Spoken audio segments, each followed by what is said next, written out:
चलिए देखिए,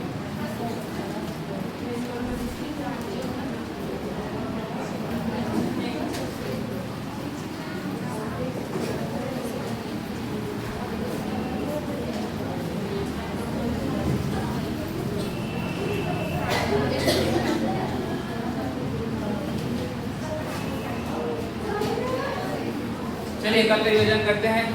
कल क्या पढ़े थे लास्ट टाइम? अभिकेंद्र बल और अपकेंद्रीय बल। अभिकेंद्रीय बल वृत्त के केंद्र की ओर रखने वाले बल को ही क्या कहा जाता है? अभिकेंद्रीय बल। अभिकेंद्रीय बल का उदाहरण क्या होगा? अभिकेंद्रीय बल का उदाहरण क्या होगा? बस वृत्ताकार मोड़ पर बस का मुड़ना, इसका उदाहरण है अभिकेंद्रीय बल। ठीक है। मौत के कुएं में बाइक का इधर उधर मतलब चारों ओर घूमना, कौन सा उदाहरण? इसका उदाहरण है अभिकेंद्रीय बल। अपकेंद्रीय बल वृत्त के केंद्र की बाहर की ओर लगने वाला बल, कौन सा बल कहलाता है? अपकेंद्रीय बल। वृत्त के केंद्र के बाहर की ओर लगने वाला बल कौन सा बल कहलाता है? अपकेंद्रीय बल। उदाहरण वॉशिंग मशीन और दूध से मक्खन निकालने वाली मशीन, ये सब किसका काम आता है? अपकेंद्रीय बल। उसका हमेशा फोर्स ऊपर की ओर लगेगा कि नीचे की ओर? ऊपर की ओर। अभिकेंद्रीय बल में केंद्र की ओर लगेगा, केंद्र के बाहर की ओर? केंद्र के अंदर की ओर अभिकेंद्रीय बल में लगेगा। ठीक है। इसके बाद क्या पढ़े थे? जड़त्व। जड़त्व क्या होता है? प्रत्येक वस्तु अपनी स्थिति में परिवर्तन करने में असमर्थ होती है। प्रत्येक वस्तु अपनी स्थिति में परिवर्तन करने में असमर्थ होती है। बताओ, चेयर अपने जगह से खुद उठ सकता है क्या? खुद अपनी स्थिति में परिवर्तन कर सकता है क्या? बाजवट अपने जगह से दूसरे जगह जा सकता है क्या? पंखा अपने जगह से दूसरी जगह जा सकता है क्या? घर अपने जगह से दूसरी जगह जा सकता है क्या? पेन अपने जगह से दूसरी जगह जा सकता है क्या? खुद ये व्हाइट बोर्ड अपनी जगह से दूसरी जगह जा सकता है क्या? खुद अपने आप चल के जा सकता है? नहीं। तो स्वतः ही अपने परिवर्तन में असमर्थ होती है। अब स्वतः ही अपना परिवर्तन करने में क्या होती है? असमर्थ होती है। ये क्या कहलाता है? जड़त्व। ठीक है। अगर वही उसी को हम लोग बाहर से उस जैसे कि मैं इस पेन को उठा के दूसरी जगह लेके जा सकता हूँ, तो उसी को क्या बोला जाता है? बाह्य बल। क्या बोला जाता है? बाह्य बल, मतलब बाहर से लगाया गया बल। ठीक है, ये हुआ कंप्लीट। अगला क्या? जड़त्व कितने प्रकार हुआ था? 3। कौन कौन सा? गति का जड़त्व, विराम का जड़त्व और दिशा का जड़त्व।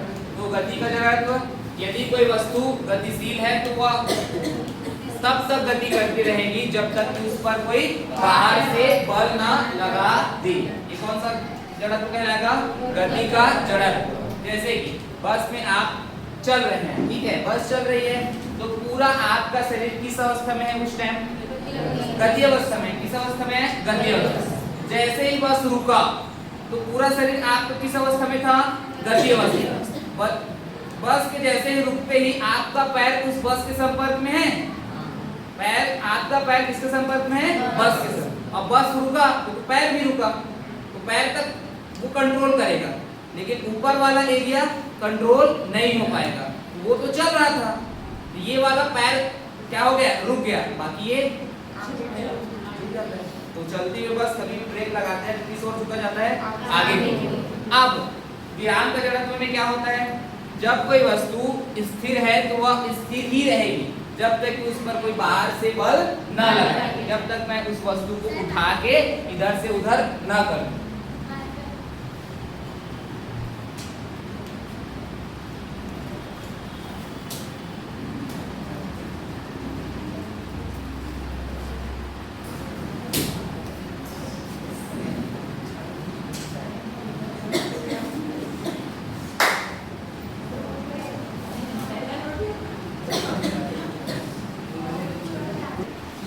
विराम का जड़त्व हो गया।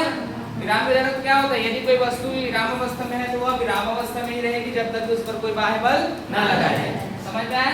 जैसे बस में हम लोग बैठे हैं, चलिए बस चल ही नहीं रहा है, आप बैठे हो तो आपका पूरा शरीर किस अवस्था में रहेगा? बैठे हो तो विराम अवस्था में ही रहेगा। बस चला तो आपका पैर भी चला, बस के संपर्क में आपका पैर है तो वो चला तो पैर भी चला, बट ये वाला हिस्सा, ऊपर वाला हिस्सा नहीं चला, वो रुका, ये ऐसे, ये चला, ये नहीं चला, इसलिए पीछे की ओर क्या होते हैं, झुक जाते हैं। जैसे ही गाड़ी चलता है, देखना बाइक में बैठते हो, कोई अनकंफर्टेबल फील रहता है, तो जैसे ही चालू होता है, स्टार्ट होता है, ऐसे करके हो जाते हैं, होते हो। अब कभी भी ब्रेक लगाते हैं तो ले ब्रेक लगाना, ऐसे झुक जाते हैं। ये क्या होता है, वो गति का जड़त्व है हो गया, और ये विराम का जड़त्व। अब दिशा का जड़त्व, अब दिशा का जड़त्व मतलब आप एक ही दिशा में चल रहे हो, जैसे ऐसे ऐसे घूम रहे हो, ऐसे ऐसे घूम रहे हो, ऐसे ऐसे घूम रहे हो, है ना, तो आपका दिशा फिक्स है ना। अब आपको कोई ऐसे करके रोक देगा, ऐसे करके एक ही बार में रोकेगा, फिर भी आपका एक बार क्या होगा, इस प्रकार ऐसे होगा। उसको मत समझो, चलो गाड़ी में ही समझो। गाड़ी में बैठे हो, आप बाइक में जा रहे हो, बाइक में ही जा रहे हो, बस में जा रहे हो, कहीं जा रहे हो, ठीक। जैसे बाइक में जा रहे हैं तो मोड़ आता है, तो मोड़ ऐसे अभी तो चल रहे हैं, ऐसे मस्त आप सीधा सीधा चल रहे हैं तो कोई दिक्कत नहीं। ऐसे जस्ट मोड़ आया, ऐसे करके मोड़ ले, ऐसे करके हो जाता है, उसी ओर हो जाते हो ना। भाई शरीर ऊपर जाना चाहता था, आप कहाँ मोड़ रहे हो, शरीर छोड़ने का मतलब नहीं है। चलो हो गया कंप्लीट। इसके बाद आप न्यूटन की गति का नियम पढ़ेंगे। न्यूटन की गति के कितने नियम होते हैं, 3। समझिए, न्यूटन की गति का प्रथम नियम क्या बोलता है, जड़त्व का नियम बोलता है, वही क्या बोलता है, न्यूटन की गति का प्रथम नियम। जैसे यदि कोई वस्तु स्थिर है तो वह स्थिर ही रहेगी, यदि कोई वस्तु गतिशील है तो वह गतिशील ही रहेगी, यदि कोई वस्तु एक ही दिशा में गति कर रही है तो वह उसी दिशा में गति करती रहेगी जब तक उस पर कोई बाह्य बल न लगे। सबको साथ में बोलो, वही कौन सा नियम कहलाएगा, न्यूटन के गति का प्रथम नियम। ठीक है, पूरा मिक्स, विराम, गति, दिशा का जड़त्व जो रहता है, तीनों का मिक्सअप क्या कहलाता है, न्यूटन की गति का प्रथम नियम। समझे। न्यूटन की गति का दूसरा नियम बोलता है, जैसे कि आप क्रिकेट खेल रहे हैं तो ऐसे करके बॉल को मैं मारूंगा, क्रिकेट खेल रहा हूं तो ठीक है, मारा। अब ऊपर से बॉल आ रहा है, आप उसको कैच करोगे तो ऐसे कैच करोगे कि ऐसे कैच करोगे, इस प्रकार ऐसे उसके गति को कम करोगे, है ना। अगर मान लिया जाए एकदम स्पीड से आ रहा है, तुम्हारे और आ रहा है स्पीड से, आप उसके साथ सामने में हाथ को रख देंगे तो आपका हाथ लगेगा, है ना। लेकिन आप उसको इस प्रकार उसके गति को कम करोगे तो आपके ऊपर बल कम लगेगा, मतलब उसके गति को शून्य करने की कोशिश करो। जैसे ही वो उधर से आ रहा है, इतना स्पीड से आ रहा है, अब बताओ किसी के सामने में तलवार के सामने कोई तलवार ऐसे चलाएगा, फट से आपको ऐसे रोकोगे तो आपका हाथ लगेगा ही, लेकिन आपको उसको पकड़ के ऐसे लाना है, उसका गति कम करना है, वहाँ आपका हाथ नहीं लगेगा। बात नहीं कर रहा हूँ दूसरी चीज, ठीक है, उसमें तो कटेगा ही, क्योंकि वो तो उठा नहीं रहेगा, ऐसे भी कर लो, हाथ पकड़ोगे तो कट भी जाएगा। जैसे चलिए मान लिया जाए, उसको छोड़िए, आप छत में चढ़े, ठीक है, आपका सिंपल प्लेन ऐसी जगह है, सिंपल प्लेन है ना, मतलब कोई रेता वेता, कोई ऐसा गद्दा वगैरह जगह नहीं है। आप छत से कूदोगे तो आपका पैर टूट जाएगा, काग ले गिरोगे तो टूटेगा ना भाई, क्योंकि उसको टाइम ही नहीं मिलेगा। क्यों, अपने पैर को टाइम नहीं मिलेगा उसके गति को कम करने के लिए। आप उसी रेता में गिरो रेता में, आपका पैर नहीं टूटेगा। जाओ, टूटेगा क्या, पानी में गिरो, टूटेगा क्या, क्यों, क्योंकि जब आप ऊपर से गिर रहे हो ना तो आपका वेग अति है, मतलब उसका वेग है ना, इतना स्पीड से तो गिर रहे हैं ना, ऊपर से गिर रहे हैं तो अब बताओ उसका वेग एकदम स्पीड से आ रहा है नीचे की ओर, है ना। जैसे ही वो नीचे आया, आपको उसका वेग कम करने के लिए कुछ वस्तु नहीं है, सीधा धड़ाम से नीचे आओगे तो वेग ज्यादा ही रहेगा, है ना। जैसे सिंपल जमीन में जैसे ही नीचे आए आपका पैर टूट जाएगा, लेकिन रेता वाले जगह में जब आप नीचे गिरते हो तो रेता क्या रहता है, थोड़ा उभार टाइप का रहता है, उसके नीचे आओगे तो आपका पैर धंस जाएगा ऐसे करके, तो उसका वेग क्या हो जाएगा, कम हो जाएगा। और वही समतल जमीन में करोगे तो आपका पैर धंसेगा कि सीधा टूट जाएगा। आप उसको कम करने के लिए, वेग को कम करने के लिए समय मिलेगा क्या, उसकी गति को कम करने के लिए समय मिलेगा क्या, नहीं। लेकिन रेत में क्या मिल जाएगा, तुमको समय मिल जाएगा, तुम्हारा पैर नीचे की ओर धंस जाएगा, इसलिए आपका पैर नहीं टूटेगा। तालाब में जाओ, तालाब में जैसे ही नीचे में गिरते हैं, बचपन में बहुत देर से वहाँ मतलब छलांग मारता था, अभी नहीं करता। तो जैसे ऊपर से हम लोग गिरते थे तो हमारा स्पीड या वेग क्या होता था, वेलोसिटी एकदम ज्यादा होता था, वेग क्या रहता था, ज्यादा। जैसे ही तालाब में हम लोग नीचे गिरे तो बताओ पानी क्या करके हमारे जो वजन रहेगा या वेग को रहेगा उसको कम करेगा कि नहीं लगा, मस्त सॉफ्ट कर देगा। नीचे आने पर देखना एकदम कितने भी स्पीड से ऊपर से गिरो, जब आप तालाब में प्रवेश करते हो ना तो आपका वेग क्या हो जाता है, कम, एकदम आराम से। और वही जमीन में गिरो तो आपका वेग कम ही नहीं होगा। आपका वेग जब कम नहीं होगा तो आपको लगेगा कि नहीं, बताओ। जैसे छोटे छोटे बच्चे लोग वो वाला देखो बाजार में रहता है, मेला वेला वगैरह में आते हैं तो ऐसे झूलते रहते हैं तो मस्त वो ऊपर नीचे होता रहता है। अल्लो जाओ जमीन समतल जमीन में वैसे करो, ऐसे होगा नहीं। तो आपके शरीर को वेग मिल जाता है कम करने के लिए, वेग को कम करने के लिए क्या मिल जाता है, समय मिल जाता है। मेरी यहाँ बात किसका हो रहा है, समय का।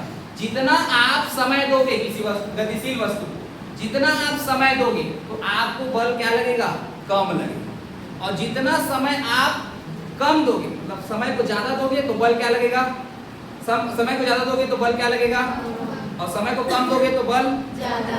हाँ, अब कोई स्पीड से आ रहा है बॉल, ऐसे करके हाथ करोगे तो लगेगा, और ऐसे करोगे तो क्यों नहीं लगेगा, क्योंकि आप उसकी स्पीड को क्या कर दिए, तो समय को क्या लिए, ज्यादा लिए, तो बल क्या होगा, कम। और समय को ही क्या लगे, कम कर दे, ले आ जाओ, तो क्या होगा, बल लगेगा ना। तभी क्या करते क्रिकेटर लोग क्या करते हैं, इस प्रकार कैच करते हैं। देखना कई जन लोग ऐसे लेते हैं तो नहीं आता, कैच ही नहीं आता, तो वो पूरी स्पीड से आता रहता है। आप उसके सामने में ऐसे रख दोगे तो पड़ेगा तो क्या होगा, बाहर आएगा ना। तो इस प्रकार ऐसे ही कैच किया, समझे। और न्यूटन की गति का तृतीय नियम समझिए, लिखाएंगे सब अच्छे से बताएंगे। न्यूटन की गति का तृतीय नियम बोलता है कि मैं यदि इस दरवाजे को ऐसे मार रहा हूँ, इसको ये क्या है, व्हाइट बोर्ड है, इसको ऐसे मारूंगा तो वो भी मुझे मारेगा। प्रत्येक क्रिया के बराबर विपरीत प्रतिक्रिया, प्रत्येक क्रिया के बराबर विपरीत प्रतिक्रिया। यदि आप किसी के ऊपर क्रिया करेंगे वो भी आपके ऊपर क्या करेगा, प्रतिक्रिया। समझे, समझे कि नहीं, बताओ। जैसे अब मैं चल रहा हूं ना, तो मैं पृथ्वी के को ऐसे धकेल रहा हूं, ऐसे करके आगे की ओर चल रहा हूं, तो पृथ्वी भी मुझे, मैं ऐसे देखो पैर को ऐसे करते हो, मतलब इस प्रकार से पीछे की ओर धकेलते हो, पैर कैसे धकेलते हो ना, पीछे की ओर धकेलते हो, वो पैर क्या करता है, सॉरी वो पृथ्वी क्या करता है, हमें आगे की ओर धकेलता है।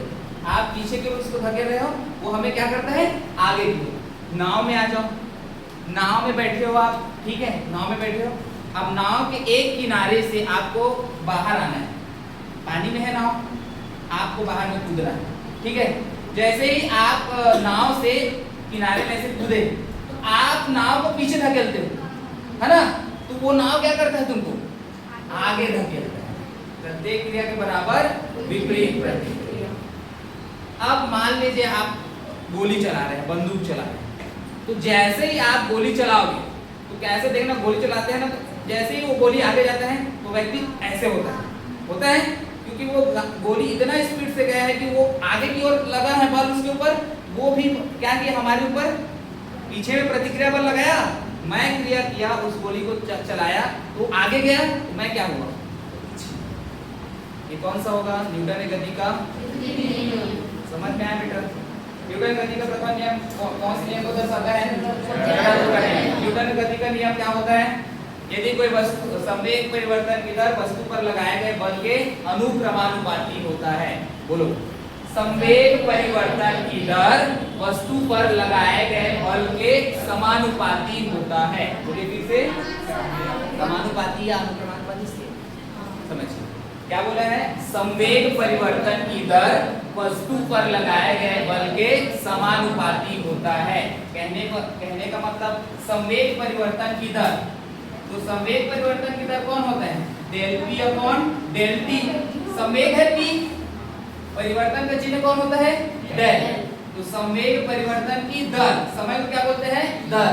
तो संवेग परिवर्तन की दर वस्तु पर लगाए गए बल के अनुक्रमानुपाती या समानुपाती होता है। ये किसका नियम है, न्यूटन की गति का द्वितीय नियम। बोलिए, संवेग परिवर्तन की दर, संवेग परिवर्तन की दर वस्तु पर लगाए गए बल के अनुक्रमानुपाती होता है।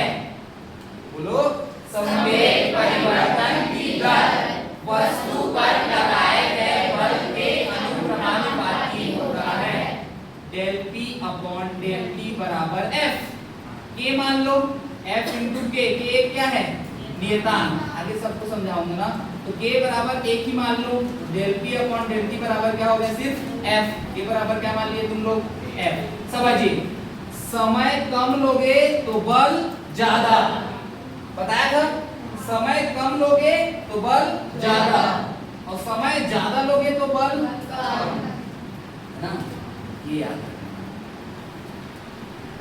चले एक एक करके लिखें।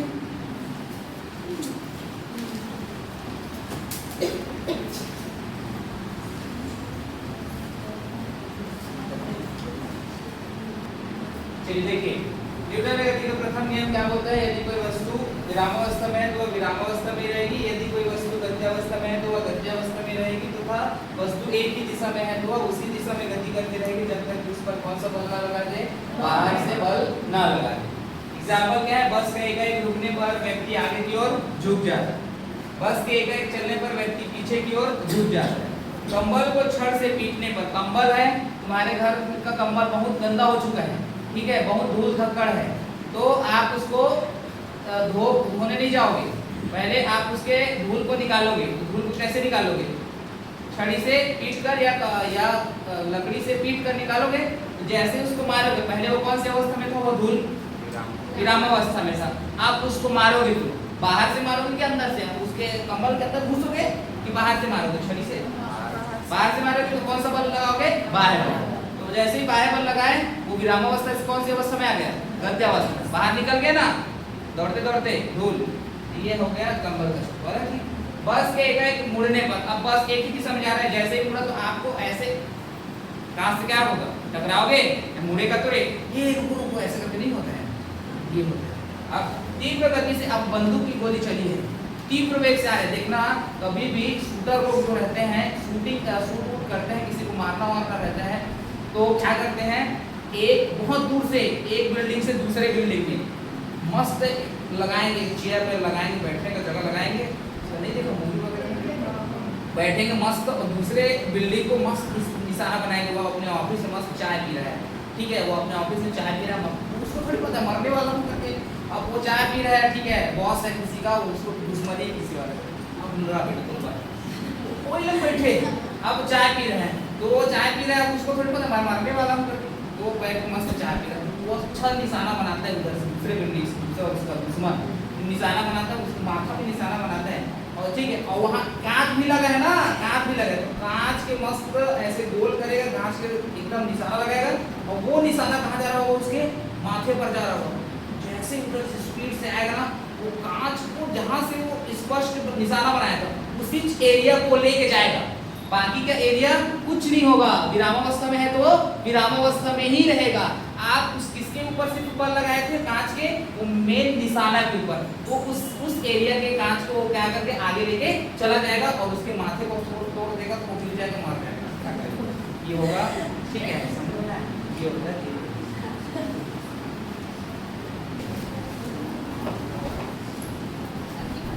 संवेग किससे दर्शाते हैं बताओ, किससे दर्शाते हैं, p से। संवेग p बराबर सूत्र क्या होता है, p बराबर क्या होता है, mv, क्या होता है, mv। तो देखिए आपका न्यूटन की गति का द्वितीय नियम पढ़ने से पहले आप पढ़ेंगे संवेग, मोमेंटम, ठीक है, संवेग है, आप गलत पढ़ रहे हैं। संवेग क्या होता है, किसी वस्तु के, देखिए किसी वस्तु के द्रव्यमान और वेग का क्या होता है, गुणनफल। इसे किसे दर्शाते हैं, इसे P से दर्शाते हैं, इसे दर्शाते हैं P से दर्शाते हैं। या कौन सा सदिश है कि अदिश, सदिश, या एक कौन सी राशि है, सदिश राशि है, कौन सी राशि है, सदिश राशि है। इसका SI मात्रा, इसका SI मात्रा, चलिए P बराबर क्या होता है, mv, क्या होता है, mv। तो m क्या है, द्रव्यमान, द्रव्यमान गुणा में क्या रहेगा, वेग, द्रव्यमान का SI मात्रा किलोग्राम, क्या होता है? किलोग्राम। वेग का क्या होता है? मीटर प्रति सेकंड। तो टोटल संवेग का मात्रक क्या हो जाएगा? किलोग्राम मीटर प्रति सेकंड। संवेग कैसे मात्रक क्या हो जाएगा? किलोग्राम मीटर प्रति सेकंड। अब संवेग का सीजीएस मात्रक बताइए। ग्राम सेंटीमीटर प्रति सेकंड। किलोग्राम को क्या लिखा जाएगा? ग्राम। मीटर को क्या लिखा जाएगा? सेंटीमीटर। प्रति क्या हो जाएगा? सेकंड। सीजीएस मात्रक पता चला? सदिश है क्या जी? सदिश। इसका विमीय सूत्र पूछता है। तो विमीय सूत्र क्या होगा बेटा? m1 द्रव्यमान एक तो है m1 l1 मीटर, लंबाई l1 सेकेंड, ऊपर जाएगा समझ में? अब इसकी बात समझिए, यदि आपका वेग, आपके पास दो वस्तु है, कितने वस्तु है? दो वस्तु। समझिए ना, आपके पास कितने वस्तु है? दो वस्तु। ये पहला वस्तु हो गया और ये दूसरा वस्तु हो गया।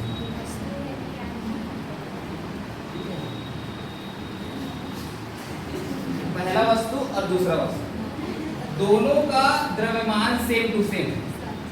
दोनों का द्रव्यमान क्या है? Same to same. एक ही द्रव्यमान के दोनों वस्तु हैं, ठीक है? एक का वेग ज्यादा है और एक का वेग कम है। क्या है? वेग कम है और इसका वेग ज्यादा है। बताइए किसके ऊपर बल ज्यादा लगेगा और किसके ऊपर बल कम है? जिसका द्रव्यमान ज्यादा है उसके ऊपर बल ज्यादा लगेगा। जल्दी बताइए, जल्दी। द्रव्यमान कम है उसके ऊपर। समान द्रव्यमान की वस्तु है, एक का वेग ज्यादा है और एक का वेग कम है। एक ज्यादा स्पीड से है, एक ज्यादा इसका वेलोसिटी ज्यादा है और एक का वेलोसिटी कम है। मतलब एक का वेग ज्यादा है और एक का वेग कम है। एक ज्यादा स्पीड से है और एक कम स्पीड से है। दोनों का वेग सेम है, दोनों का द्रव्यमान सेम है। बताइए किसके ऊपर बल ज्यादा लगेगा? जो एकदम हाई स्पीड से होगा उसका वेग, उसके ऊपर क्या लगेगा? बल ज्यादा। बल इसके ऊपर क्या लगेगा?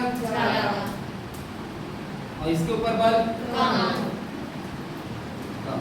ये पहला कंडीशन हो गया। दूसरा कंडीशन बोलता है कि आपके पास एक और दो वस्तु है, ठीक है? एक है ये कोई व्यक्ति है, कोई भी हम नहीं जानते, और एक दूसरा, ठीक है?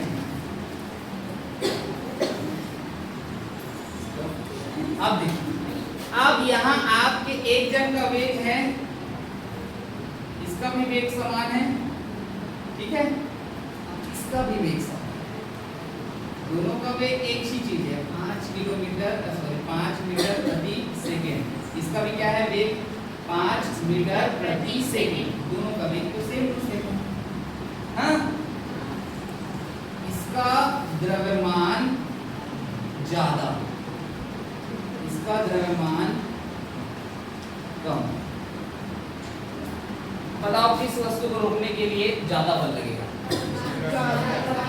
हाँ?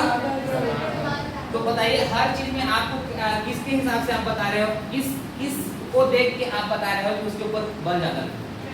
द्रव्यमान। तो संवेग किसकी माप है? द्रव्यमान। आया समझ में? वो द्रव्यमान ही डिपेंड करेगा। याद रखिए कि द्रव्यमान यदि ज्यादा है तो उसके ऊपर बल क्या लगाया जाएगा? हाँ, अब इसका वेग, मतलब दोनों का वेग सेम टू सेम है।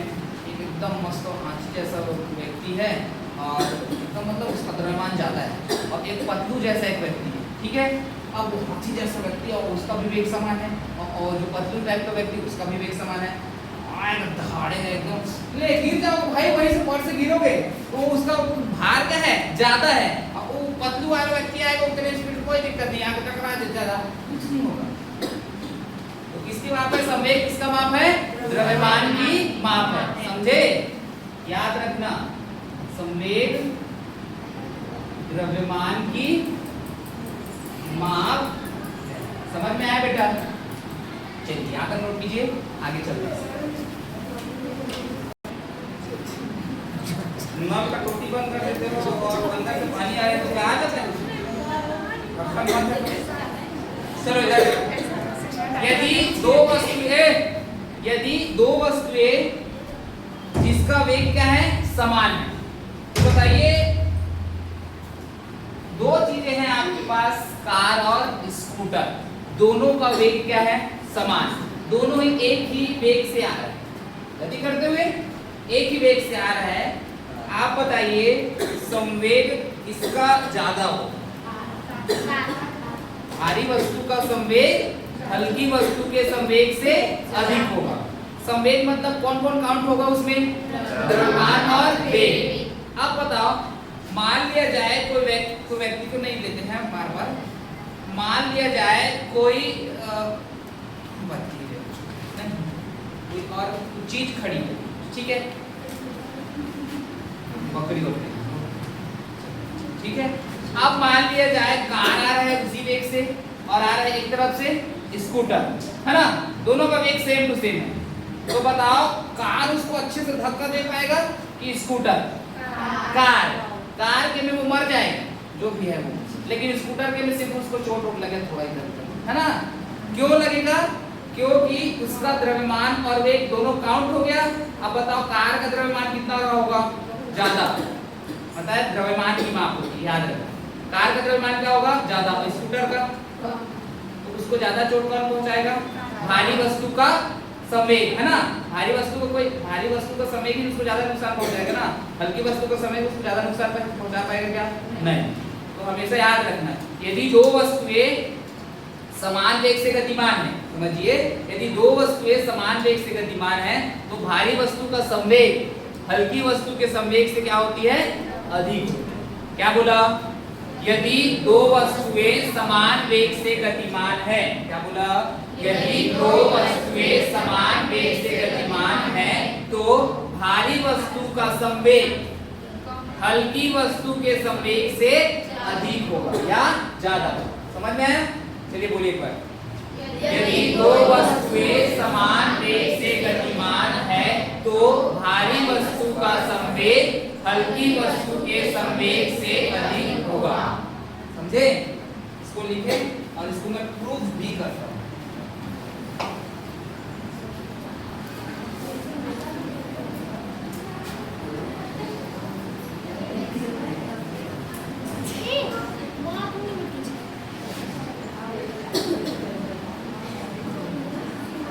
चले देखें क्या बोला है? यदि दो वस्तुएं समान वेग से क्या है? समान वेग से गतिमान।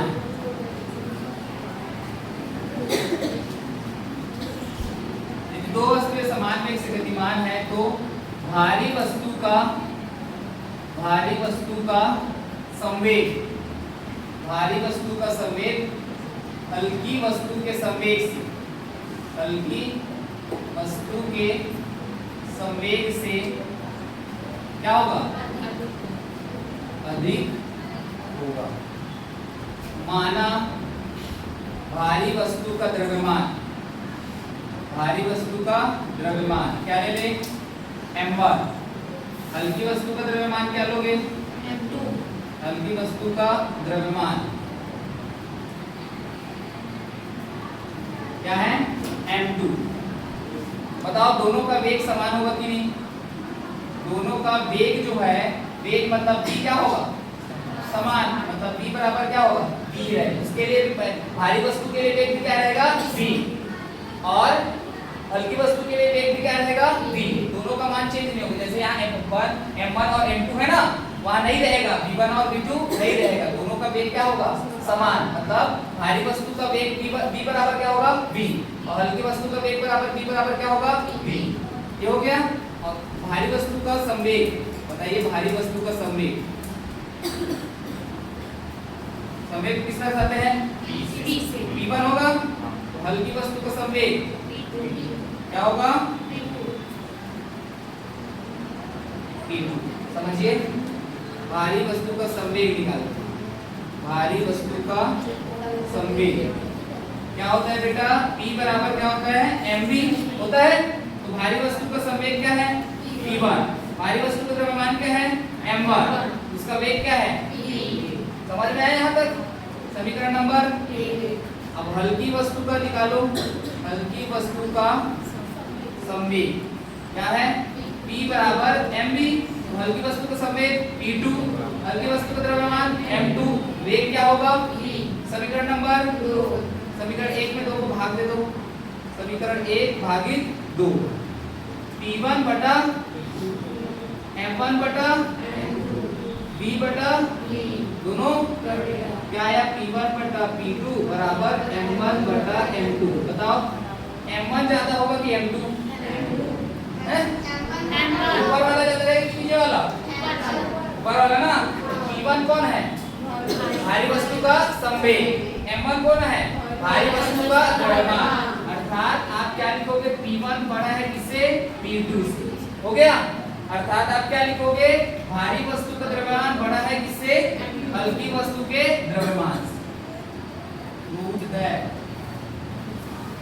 और क्या लिखोगे एग्जाम्पल में? स्कूटर और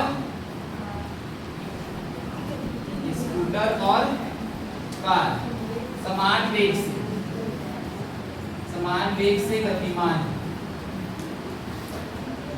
तो बताइए कार का संवेग ज्यादा होगा, कार का संवेग ज्यादा, और स्कूटर का संवेग